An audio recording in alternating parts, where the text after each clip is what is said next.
Honeymoon का समय पूरा हो चुका था। कार्तिक और माया अब फिर से पति पत्नी थे।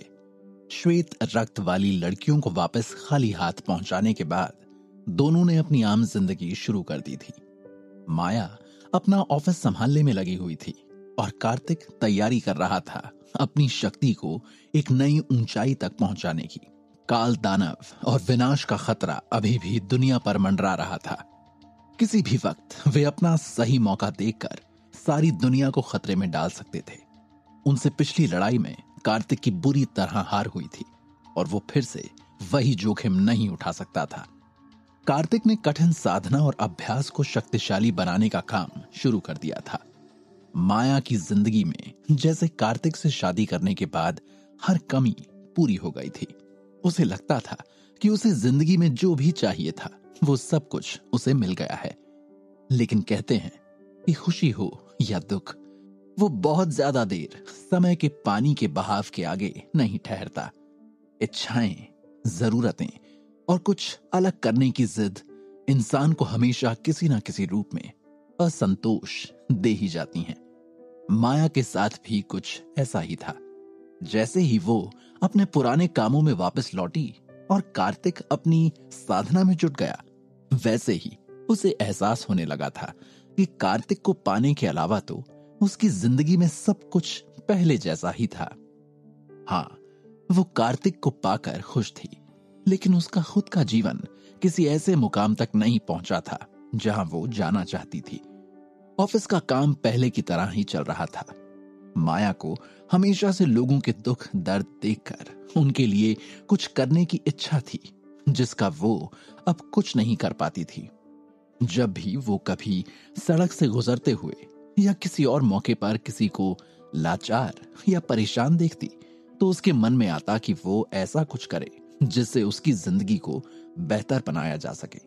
लेकिन ऐसा करने का उसके पास कोई रास्ता नहीं था। कार्तिक भारी मात्रा में हठ योग की ऊर्जा से भरे हुए एक गुप्त क्षेत्र में साधना कर रहा था। उसने हाल ही में इस गुप्त क्षेत्र को खोला था। इसका उपयोग वो अपनी साधना को सुविधाजनक बनाने के लिए कर रहा था। वो इस क्षेत्र को कहीं भी रहकर खोल सकता था और इसके संबंध सीधे अमर लोक से जुड़े हुए थे। कार्तिक और एक पतली आकृति के बीच युद्ध जारी था। ये आकृति उसने अमर लोक की ऊर्जा से मंगवाई थी। उसने जानबूझकर कुछ ऐसा मंगवाया था जिसकी शक्ति के बारे में उसे पहले से पता ना हो। ऐसा करने से उसे अपने सामने के प्राणी से मुकाबला करने में किसी तरह की लापरवाही करने का मौका नहीं मिलता, जो कि उसकी साधना के लिए अच्छा है। इसलिए कार्तिक नहीं जानता था कि उसके सामने कौन सा प्राणी किस रूप में आया हुआ है। उसका काम सिर्फ उससे पार पाने का था। वो प्राणी एक बहुत बड़े बाज के रूप में आया था। कुछ ही हमलों के बाद उसमें और कार्तिक में एक भयंकर लड़ाई छिड़ गई। वो जो भी प्राणी था, उसे फिलहाल अमर लोक से शक्ति का स्रोत मिल रहा था। इसलिए कार्तिक के लिए ये लड़ाई आसान नहीं होने वाली थी। वो बाज की आकृति बेहद तेज गति से उड़ी और एक जोरदार चीख के साथ उसने कार्तिक पर अपने पंजों से हमला कर दिया। बाज के मुंह से आग की लपटें निकल रही थीं। चिलचिलाती धूप की गर्मी के कारण हर तरफ का हिस्सा तपने लगा था। यदि किसी की साधना का आधार अच्छे स्तर का नहीं होता तो उसके लिए सांस लेना भी मुश्किल होता, लेकिन कार्तिक के लिए यह कोई समस्या नहीं थी। कार्तिक ने अपनी हथेली से एक आकृति बनाई और दो काले और सफेद ऊर्जा अवतारों को प्रकट किया। उसी के साथ उसने उस अमर यौगिक बाज को दोनों तरफ से घेर लिया। इस चरण में अपनी ताकत बढ़ाने में तुम्हारी मदद मैं नहीं करने वाला। तुम्हारी शक्ति देकर तुम्हें मेरी मदद करनी होगी। मेरा वक्त बर्बाद मत करो, कार्तिक चिल्लाया। अमर लोक से साधना के लिए जब कार्तिक ने प्राणी की मांग की थी, तब यह निर्धारित था कि वो प्राणी अमर शक्ति लेकर आएगा। अगर कार्तिक उससे हार जाता तो वो प्राणी कार्तिक की शक्ति लेकर अमर लोक चला जाता।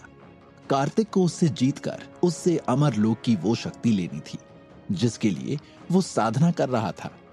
कार्तिक ने ऊर्जा की मणियों की मदद से अमर यौगिक बाज की शक्ति पर काबू करते हुए द्वंद्व युद्ध के चरण में प्रवेश किया। हालांकि उसने अपनी ताकत बढ़ाने के लिए योग शक्ति पर भरोसा किया था, लेकिन यह स्वाभाविक था कि उस बाज को हराने के लिए शारीरिक शक्ति पर्याप्त नहीं हो सकती थी। अमर यौगिक बाज की आग गुप्त क्षेत्र में हर तरफ जल रही थी। आग की लपटें लुढ़क रही थीं और मुड़ रही थीं, जिससे एक अजगर का आकार बन रहा था। कार्तिक के अवतारों ने अपनी मुट्ठी लहराई और अमर यौगिक बाज पर मुक्का मारा। अमर यौगिक बाज का लंबा और पतला शरीर अतुलनीय रूप से फुर्तीला था। अपने शरीर के एक मोड़ के साथ ये काले और सफेद अवतारों के हमले को चकमा दे गया। वो ऊपर की ओर उड़ गया और हवा से गिरते हुए अपनी पूंछ को घुमाया। कार्तिक के अवतार ने अमर यौगिक बाज के हमले को चकमा देते हुए हवा में छलांग लगाई। अवतार कार्तिक ने अमर यौगिक बाज की पूंछ पर शक्तिशाली प्रहार किया, जिससे वो थोड़ा चौंक गया। वो कोई बहुत शक्तिशाली प्राणी नहीं था, वो केवल अमर लोक की शक्ति की वजह से इतना प्रबल लग रहा था। ये बात कार्तिक को समझ आने लगी थी। अगर उसे मारा जाता तो ये पक्का दिखने में बहुत बुरा होगा। एक दिव्य जानवर के रूप में अमर यौगिक बाज के पास एक मजबूत शरीर था। भले ही वो कोई जीवित प्राणी ना होकर केवल शक्ति का रूप था, फिर भी उसे मारना कार्तिक के मन को ठीक नहीं लग रहा था। कार्तिक का असली शरीर आगे बढ़ा, मुस्कुराया और उसने काले और सफेद ऊर्जा अवतार के साथ साथ चलना शुरू कर दिया। एक कार्तिक ने पहले ही इसे काफी परेशानी में डाल दिया था। अब उसी ताकत वाले दो और लोग थे। वो उनसे कैसे निपट सकता है? कार्तिक और दो ऊर्जा अवतारों ने एक ही समय में अपनी हथेलियों से प्रहार किया और उनकी हथेलियों से ऊर्जा जोर से बाहर आई। बाज की ताकत को इस शक्ति ने पूरी तरह दबा दिया। ऊर्जा का विस्फोट। शायद मैंने ज्यादा ही शक्ति का उपयोग कर दिया, कार्तिक ने मन ही मन सोचा। कार्तिक एक पल के लिए हैरान रह गया। अमर यौगिक बाज का शरीर तेजी से मुड़ गया। वो अब बड़ी मुश्किल से 3 दिशाओं से हो रहे हमलों को चकमा दे रहा था। उसे कठिनाई हो रही थी। एक छोटी सी आकृति कार्तिक के पास से तैर गई। अब कार्तिक को समझ नहीं आ रहा था कि वो हंसे या रोए। यह अमर यौगिक बाज एक बार फिर अपने शरीर को सिकोड़ करके हमला करने की कोशिश कर रहा था, लेकिन इस कोशिश में वो प्राणी अपने शक्ति रूप को संभालते हुए अपने मूल रूप में आ गया। वो एक सफेद गिलहरी थी। इसी वक्त माया ने गुप्त लोक के खुले हुए द्वार से अंदर प्रवेश किया। कार्तिक ने गिलहरी के रूप में आ चुके अमर यौगिक बाज की पूंछ पकड़ी और उसे किसी बूमरैंग की तरह बाहर फेंक दिया। अमर यौगिक बाज वापस आकर शक्ति साधना की जमीन पर गिर गया और बेहोश हो गया। अरे, साधना की जगह पर आती हुई माया ने आंखें फाड़ कर ये देखा। उसने सफेद गिलहरी को कार्तिक के हाथों बाहर फेंके जाने और चारों ओर घुमाकर उसके बुरी तरह गिरने का क्रूर दृश्य देखा। कार्तिक! माया कार्तिक पर जोर से चिल्लाई। वो इतने प्यारे प्राणी के लिए इतना क्रूर कैसे हो सकता है? कार्तिक को बुरा लग रहा था और उसने सोचा कि माया को समझाया जाए, लेकिन अचानक बेहोश गिलहरी ने अपनी आंखें खोली और शिकायत से घुटने के बल चलते हुए माया के पैरों की ओर भागी। माया के पास पहुंचकर उस गिलहरी ने बड़ा मासूम सा चेहरा बना लिया, जिसे देखकर माया का मन तुरंत पिघल गया। माया ने कार्तिक को देखा। उसे यकीन नहीं हो रहा था कि कार्तिक एक प्यारी सी सफेद गिलहरी के प्रति इतना निर्दयी हो सकता है। उसने कार्तिक के चेहरे पर देखा। कार्तिक के चेहरे पर नाराजगी थी, लेकिन माया की नजर पड़ते ही अचानक वो एक तरह से शर्मिंदा हो गया।